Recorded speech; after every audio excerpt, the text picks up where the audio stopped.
सैयदना B एक वक्त में बहुत मशहूर दर्जन थी। कुले की अच्छी अच्छी दर्जनें उनके सामने कुछ नहीं थी।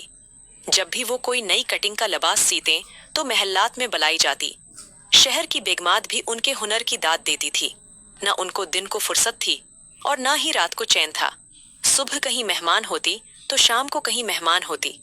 जब बढ़ापा आया तो उनके हाथों पाँव ने जवाब दे दिया। ऊँखें दुहंद ला गईं। अब उन्हें कौन पूछता, मतलब न रहा तो कैसे खातिरदारी। जब बहुत परेशान हुए तो पड़ोस में एक मीर साहब रहते थे। उनकी बीवी ने तरस खाकर उन्हें अपने पास रख लिया। सुना है कि ये नहायत शरीफ घराने की बेटी थी।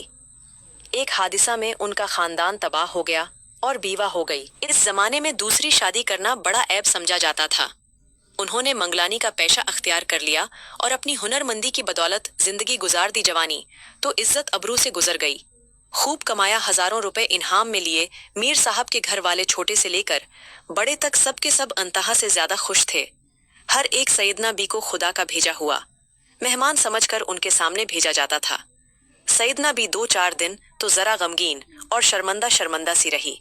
फिर उनका भी दिल खुल गया और इस तरह रहने लगी जैसे अपने घर में हाथ कांपते थे। निगाह मोटी हो गई थी, लेकिन सारी उम्र मेहनत करके खाया था, बराए रोटी मुफ्त कैसे खा सकती थी। सुबह नमाज पढ़कर बच्चों को ले बैठती, कुरान शरीफ पढ़ती, नसीहतें। दोपहर को सेना परोना, शाम होती तो बावर्ची खाने में जाकर खाना पकाने की तरकीब में बताते। इशा की नमाज से फारिग होकर बड़े मजे की कहानियां सुनाते। कहानियां ऐसी अच्छी होती हैं कि बड़े भी आ जाते। मीर साहब और उनकी बीवी दोनों खुश थे कि सैयदना पी को बच्चों की तरबियत के लिए खुदा ने भेज दिया। बच्चे ऐसे शौकीन थे कि दिन रात सैयदना बी के पास बैठे रहते। बड़ा मशहूर था कि सैयदना बी परिस्तान में भी हो आई हैं। वहां के बादशाह ने उन्हें अपनी बेटी का जहीज बनाने के लिए बुलाया था और उन्होंने वहां कई दिन रहकर बड़े बड़े तमाशे देखे हैं। घर वालों को ये खबर थी, लेकिन कभी ख्याल नहीं या कि सैयदानी बी से पूछते तो क्या सच मच तुम परिस्तान गई हो, तुमको डर नहीं लगा। एक दिन सर्दियों की रात थी, कमरों के पर्दे डरले हुए थे। छोटे बच्चे लहाफों में दबके और बड़े लड़के लड़कियां अंगेठियों के चारों तरफ बैठे कहानी सुन रहे थे। इतने में मीर साहब की बीवी नमाज से फारिग होकर आई इत्तिफाक से कहानी भी ईंडा शहजादी की थी। जब ये जिक्रिया कि जो शहजादी पर नजर पड़ी तो सूती को पलंग समेत उठाकर ले गया। कहने लगी, सैयदानी बी, ये जो लोग कहते हैं कि तुम्हें भी प्रस्तान के बादशाह का कोई आदमी प्रस्तान ले गया था और तुम वहां से बड़ा इनाम और कराम लाई थी, क्या ये सच है? सैयदानी बोली, हाँ है तो सच, बल्कि कई दफा जिनों और परियों ने मुझे बुलाया है। मीर साहब की बीवी बोली, वही तो तुम बेधड़क चली गई। सैयदानी बोली, पहली दफा तो मुझे धोखे से ले गए थे। रास्ते में जब पता चला तो मैं डर गई, लेकिन क्या करती, दिल को मजबूत कर लिया। अल्लाह को याद करती हुई चली गई। हंसी खुशी गई और हंसी खुशी आई। परिस्तान में भी मेरी वो खातिरदारी हुई कि क्या बताऊं। मीर साहब की बीवी बोली, हाय मेरी तो ये सूरत देखते ही जान निकल जाती। सैयदानी बोली, नहीं भी ये सब कहने की बातें हैं, डर की बातों से डर लगता है। जहां डर सामने आ जाए फिर कुछ भी नहीं। मीर साहब की बीवी बोली, अच्छा हमें तो सुनाओ कि क्या हुआ था, क्यों गई थी, परिस्तान कैसा मुल्क था, वहां क्या देखा था। सैयदानी बोली, परिस्तान की शहजादी जिसके मैं कपड़े सीने के लिए गई थी वो बहुत मुतासिर हुई। दूसरी परियों ने भी मनतें की, कैसे दानी उम्मा यहीं रह जाओ, दुनिया में अब तुम्हारा कौन है, मगर मैंने एक न मानी। मुझ बद नसीब को तो अपने जैसे इंसानों की बेमरौतियां देखनी थी, फिर परिस्तान में क्यों बसती। सैयदानी बोली, खैर अब तुमको अपनी बीती कहानी सुनाऊं। ये वो दिन थे कि नवाब आजम की अकलूती बेटी के ब्याह की तैयारी हो रही थी। मारा मार जोड़े सल रहे थे। अव्वल अव्वल तो मुझे रात दिन वहीं रहना पड़ा। काम हल्का हो गया तो दिन को वहां चली जाती और शाम को अपने घर चली आती। एक रोज जैसे बच्चे स्कूल से भागते हैं, मेरा भी जाने को जी नहीं चाहा और की जगहों से बुलावे आए, मगर मैं न गई। शायद जम्हा का दिन था, कितने दिन हो गए थे बगैर मुझे नहाए हुए। इस दिन खूब नहाई शाम हो गई। बोंट पिलाओ, मुझे खूब भाता है। मुम्मा से बोंट पिलाओ, पकवाया थकाई लेटी थी। पलाव वो दम पर था कि बाहर से किसी ने आवाज दी, सैयदानी बी को सरकार ने याद किया है, बगी भेजी है। जिस तरह बैठी हो इसी तरह फौरा चली। मैं बड़े नखरों से जाया करती थी। ऐसे बेवक्त और अपने पसंद की पकवाई कोई चीज छोड़कर खड़े हो जाना मेरी आदत के बिल्कुल खिलाफ था, लेकिन क्या करती, मैंने जरा इनकार न किया, सवार हो गई। नवाब साहब का महल मेरे घर से कोई 30 या 35 किलोमीटर दूर होगा। हम वहां से निकले और खानम का बाजार। या पहले तो मुझे कुछ ख्याल न हुआ, जब बहुत देर हो गई और बच्चों की आवाज न आई, बाजार के चिराग भी झलकते हुए दिखाई न दिए, तो मैंने पर्दा हटाकर देखा।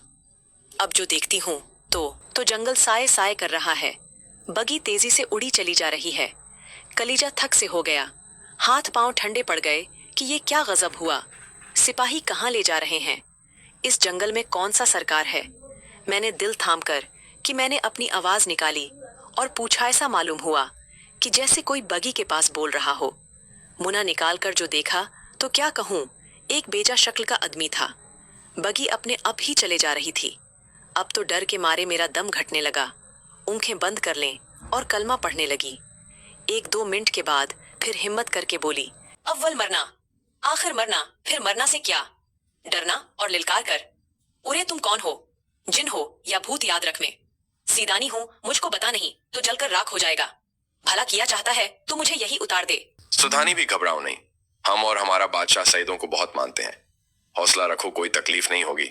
हमारी शहजादी की शादी है, कपड़े सीकर चली जाना, जितना मांगोगी इनाम मिलेगा। लो देखो, वो सामने हमारा बादशाह का महल है। बड़ी मुश्किल से डरते डरते उनखें फाड़कर देखा तो वाकई बगी एक आलीशान दरवाजे पर खड़ी थी। रोशनी ऐसे थी कि दिन मालूम होता था। सुई गर परे तो उठा लूं, और मजे की बात ये कि सूरज था न चांद। इतने सारे गुलाम हैं, इधर के उधर उधर के उधर दौड़ रहे थे। इस्मान पर से अजब अजब तरह की आवाजें आ रही थीं। यह तमाशा देखकर मैं सारी मुसीबतें भूल गई। मैं हैरान थी कि ये किस बादशाह का महल है। ये घूमा घूमी तो हमारे बादशाह के यहाँ भी नहीं होती। किस्से कहानियों में जैसे परियों का जिक्र सुना है। बाजार में से एक परी जिसके इतने हुसैन बाल थे, वो मेरे पास आई और अपने मीठी आवाज में बोली, सीदानी भी आई हमारे साथ। कब से हमारे बादशाह और बादशाह बेगम आपका इंतजार कर रहे हैं। मैं बगी से अतरी और परी के साथ साथ चली। क्या कहूँ, अंदर क्या बहार थी। हजारों परियां, गोरे गोरे रंग चमकते कपड़े, हंसती चहती आ जा रही थी। चलते चलते एक हाल में पहुंचे।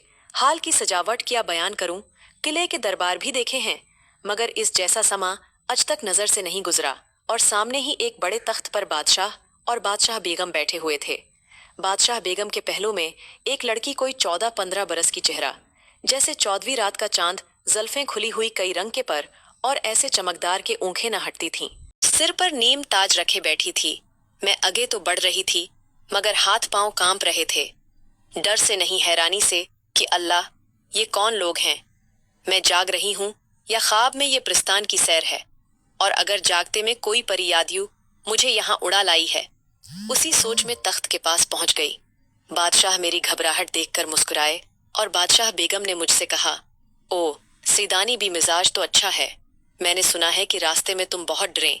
सीदानी भी बोली, वो तो अल्लाह ने मदद की नहीं तो जान निकलने में कसर ही किया रहेगी थी। बादशाह ने फरमाया, सीदानी भी, तुम जानती हो हमारे यहाँ उस नाम की कितनी इज्जत है। मैंने दिल में खुदा का शुक्र अदा किया कि जो कुछ भी हो, ये लोग हैं मुसलमान और अब किसी बात का डर नहीं। बादशाह बेगम ने कहा, हमको गुनहगार न करो। एक कर्सी की तरफ इशारा करके बोली, बैठ जाओ। हाँ, तो तुम डरी क्यों थी? सीदानी बी ने कहा, सरकार, डरने की बात क्यों न थी। एक अकेली लड़की दूसरे सुनसान जंगल में। फिर जो मेरे साथ हुआ था, इसकी सूरत ऐसे डरावनी थी कि मेरे हवास जाते रहे। ये सुनकर शहजादे खूब हंसी और बोली, उम्मा बेगम, वो जादूगर बहुत शरारती है, उसने अपनी डरावनी शक्ल दिखाई होगी। सीदानी भी बोली, अब तो मेरे डर के मारे होल उठने लगे कि ये सब कुछ भी निकली तो नहीं है। मैं मोड़कर चारों तरफ देखने लगी। बादशाह बेगम समझ गई थी कि शहजादी की बातों से सैदानी बी के दिल में खौफ बैठ गया है। वो मुस्कुरा कर बोली, सैदानी बी, डरो मत, हमारे सबकी शक्लें असली है। मेरे बेटी सहल परी ने जिसका जिक्र किया है, वो जिन है। इतने देर में खानों के ख्वान उतरने लगे। एक एक शख्स के लिए पूदे फलों से लदे हुए थे।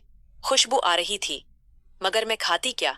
न किसी किस्म की रोटी थी, न सालन, न पलाव था, न जर्दा बका। एक एक का मुंह देख रही थी। बादशाह बेगम बोली, सीदानी भी, देखती क्या हो, खाती क्यों नहीं? ये परस्तान का खाना है। तुम मेहमान हो, हाथ बढ़ाओ तो और भी खाएं। सईदानी बोली, खाने की चीज हो तो खाऊं। ये तो दरख्त है और इनमें जो फल फूल लगे हैं वो भी मुझे उसली नहीं लगते। शहजादी सूफिया ने मेरी बात का जवाब दिया। सीदानी भी जैसा सुना था कि आदमजाद बड़ा भोला होता है, तुम्हें भी वैसा पाया। तुम बिस्मिल्लाह करके कोई फल तोड़ो और खाओ तो जिस खाने का दिल में ख्याल करोगी वही मज़ा आएगा। यकीन मानो एक जो फल तोड़कर मैंने मुंह में रखा कि या कहूँ, दिल्ली में तो किसी ने ऐसे जायका का बांड पुलाव खाया ही नहीं होगा। मीर साहब की बीवी बोली, बूंद पुलाव जो घर में छोड़कर गई थी, तुम्हें वही पहले याद आया। बड़ी लड़की बोली, कुले में तो अब बहुत जाया करती हैं, क्या वहां भी कभी ऐसे मजे का पुलाव नहीं खाया? सईदानी बोली, हुसैन बादशाह के खास दरबार में गई थी, वाह के खानों की बड़ी तारीफें हैं। वहां खाया था वो, अब वो नमक ही कुछ और था। हाँ तो बहन बस फिर क्या था? जो जो खाने खाए थे, बल्कि जिनका नाम ही सुना था, उनका भी ख्याल करती गई और अल्लाह तेरी शान वही मजा उता गया। हैरत की बात थी, जब एक फल तोड़ती दूसरा उसकी जगह फौर निकल आता। फूलों कलियों को जो चुखा मिठाइयाँ थीं, ऐसी ऐसी नफीस हल्की खुशी जायका कि हर नवाले में रूह ताज़ा होती चली गई। जब प्यास मालूम हुई तो पानी का ख्याल उते ही गिलास खुद बखुद मुंह के सामने आ गया। गिलास ऐसा खूबसूरत था कि बाहर से पानी दिखाई देता था। पानी ऐसा था कि न पूछो, ऐसा मोतर, ऐसा सफेद पानी तो नहीं होता। न जाने क्या चीज थी। सबके बाद मैंने सोचा कि पत्तों को भी जरा चुखा जाए, साथ ही पान का भी ख्याल आया। अब जो पता तोड़ती हूँ तो पान की। बादशाह बेगम ने, जिनका नाम जुमरत परी था, तोशा खाने वालियों को हुक्म दिया कि शहजादी के कपड़े लाव कश्तियों पर कश्तियां थान पे थान उन्हें लगे कपड़ों और गोटा किनारी को देखकर मेरी तो अक्ल जाती रही। बड़ी बड़ी रानियों शहजादियों के जोड़े देखे हैं जिसमें बहुत से जहरात टुके हुए थे। इन कपड़ों की निस्बत दुनिया के कपड़े कुछ भी नहीं, आन कपड़ों से नजर ही नहीं हटती। रेशम की तारों से बने हुए हैं और मोती टुके हुए गोटा, वो की दुनिया देखे और इश इश करे। रंग रंग के जौहरात की लड़ियां थी। जब सामान आ गया तो बादशाह बेगम बोली, लो भी सईदानी, अब तुम अपना हुनर दिखाओ। बहुत तुम्हारी तारीफें सुनी हैं, हम तो जब जानेंगे प्रस्तान में भी तुम्हारा नाम हो जाएगा। सीदानी बोली, मैं दिल में तो बहुत परेशान हुई कि मैं क्या उन्हें हुनर दिखाऊंगी। मैंने कहा, सुबह होने दीजिए, जो कुछ मुझे आता है हाजिर हूँ। बादशाह बेगम हुंसी और बोली, सीदानी भी प्रस्तान में न दिन होता है न रात, एक ही मौसम और एक ही वक्त रहता है। तुम जब चाहो काम शुरू कर सकती हो। मैंने कहा, तो क्या यहाँ लोग नहीं सोते? बादशाह बेगम कहने लगी हूँ, यहाँ सोने का क्या काम, नींद प्रस्तान में नहीं आती। हमारा काम तो उठो पहर सिर सपाटे है। प्रस्तान से जी भरा था तो दुनिया वालों के ख्वाबों में आ जाते हैं। सीदानी बोली, मैंने देखा कि वाकया नींद का नाम भी आंखों में नहीं सोचा कि देर क्यों लगाई जाए। सारा सामान तो मौजूद ही है। अल्लाह का नाम लेकर जोड़े उतरने लगी और उसी वक्त से सीने और टांगने का काम शुरू कर दिया। उधर में एक तरफ बैठी हुई अपने काम में मसरूफ थी, उधर नाचने गाने वाली परियों के तख्त उतर रहे थे। न कानों ने कभी ऐसा गाना सुना था, न नजरों ने ऐसे नाच देखे थे। आवाजें ठीक है जिसे कोयल मिलकर कोके नाच था कि हुआ मैं जिसे ततलियां उड़ रही थीं। मुझे तो अपनी फिक्र थी कि कहीं जल्दी काम निपटे और छुटकारा पाकर घर जाऊं। जरा सी जरा नजर उठाकर देख लेती और अपनी सुई चलाने लगती। मैंने ऐसा काम किया, पहले नजर में ही वाह वाह होने लग गई। शहजादी का चेहरा भी खुशी के मारे फूल की तरह खुल गया। अब कहा था, मैं भी परजोश हो गई। वो हाथ जल्दी जल्दी चलने लगे। दोनों का काम घड़ियों में हो गया। आखिर सारे जोड़े सल भी गए और टुक भी गए। कितने दिन लगे ये कौन कह सकता है, वहां दिनों का हिसाब ही नहीं था। हाँ, अगर यहाँ इतना काम करती तो मेरे अकेले हाथ पर 1 साल से काम न लगता। इस उर्से में सारी परियां, खास तौर पर शहजादी, मुझसे बहुत मोहब्बत करने लग गई थी। खाला सैदानी कहते कहते उसका मुंह थकता नहीं था। घंटों मेरे पास बैठी रहती और मुझको सुई चलाता देखती। मुझे भी उसकी भूली भाली शक्ल पर प्यार उता था, मगर दिल को क्या करती, घर की याद चीन नहीं लेने देती थी। लेकिन परिस्तान में नहीं भूली। आखिर जब सारा काम उनकी मर्जी के मुताबिक हो गया तो मैंने कहा, शहजादी की शादी और शहजादी को ये जोड़े पहनने मुबारक हो। तो अब मुझे जाने की इजाजत दीजिए।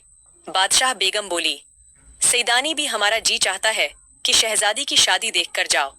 सैदानी ने दिल में सोचा, सच कहूं मेरा तो जी भर गया है।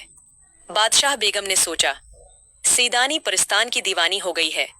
सैदानी को ये ख्याल, या अगर उनको मेरी कोई बात बुरी लगी तो ये मुझे जला के रख देंगे। बाहर में जाए, परिस्तान और परिस्तान की शादी। चल सैदानी अपने घर चल। मैंने दरख्वास्त की कि है शहजादी की शादी आपको बहुत बहुत मुबारक हो। मुझे तो जाने दीजिए। सुनकर शहजादी की आंखों में उनसो भर आए। तो अब मुझे जाने। बड़ी मुश्किल से अपने अब को संभाल कर बोली, शहजादी साहबा तुम अपना जी भारी ना करो। तुम बुलाओगी तो 100 दफा आऊंगी। यूं का एक दुनिया नहीं छोड़ सकती। मिट्टी मट्टी में खुश रहती हूँ। शहजादी तो कुछ खुफासी होकर उठ गई। बादशाह बेगम बोली, अच्छा बी सैदानी तुम्हारी मर्जी जाओ। खुदा हाफिज और इस जादूगर को हुक्म दिया कि सैदानी बी को उनके घर पहुंचा दें। खबरदार जो रास्ते में किसी किस्म की शरारत की और देखो, जो इनाम व कराम सैदानी भी को बादशाह ने दिया है, वो सब बगी में रख लेना। सैदानी बोली, दिल में बहुत खुशी हुई थी। सबसे रुखसत हुई वही परिजात जो मुझे बगी से उतार कर लाई थी। साथ लेकर चली फाटक के बाहर पालकी मौजूद थी और वही जादूगर बगी के पास ठहरा था। मैं बगी में बैठी तो बगी हुआ। मैं उड़ने लगी। बगी में बैठकर मैंने उधर उधर देखा कि वो जो परिस्तान के बादशाह ने इनाम दिया है कहाँ है। अंधेरे में कुछ नजर नहीं आ रहा था। हाथों से टटोलने लगी। एक कोने में बहुत से पत्थर मालूम हुए। ये क्या? बादशाह ने मेरे साथ धोखा किया है। ये होते हैं इनके घर का इनाम। खैर जान बच्ची, लाखों पाए, खैरियत से घर पहुंच जाऊं। चुपके चुपके एक एक करके वो कंकर और पत्थर पर्दे से फेंकने शुरू कर दिए। थोड़ी ही देर में बगी रख गई। चिराग जल रहा था। पर्दा जो मैंने हटाया, चिराग की रोशनी अंदर बगी में पड़े तो क्या दिखाई देता है कि जिन्हें मैं कंकर और पत्थर समझ रही थी, जो रात थे, बड़े बड़े तो मैंने सब फेंक दिए थे। 2-4 नन्हे मने से बाकी थे। सर पेट लिया कि इतनी दौलत खो दी। फेंकने की क्या जरूरत थी? ऐसे ही था तो घर आकर फेंक देती। एक एक पत्थर दिल पर भारी हो गया। सिर्फ 4 नगीने रह गए थे। वही लेकर बड़ी मुश्किल से उतरी। घर में जो पहुंची तो बोंड पिलाओ जैसा छोड़कर गई थी वैसा ही दम पर लगा हुआ था। बड़ी बी पकाने वाली मगरिब की नमाज पढ़कर दुआ मांग रही थी। दुआ मांग चुकी थी तो उन्होंने पूछा, सैदानी किया। रास्ते में से ही अल्टे पांव आ गई। खैर तो है, मैंने दिल में कहा। लीजिए, परिस्तान में खुदा मालूम कितने महीने लग गए और यहाँ अभी चावलों को दम भी नहीं आया। और बड़ी बी से बोली, हाँ भी भूख लगी हुई थी और कुछ जी भी ठीक नहीं था। रास्ते ही से अगी, अब इंशा अल्लाह कल जाऊंगी।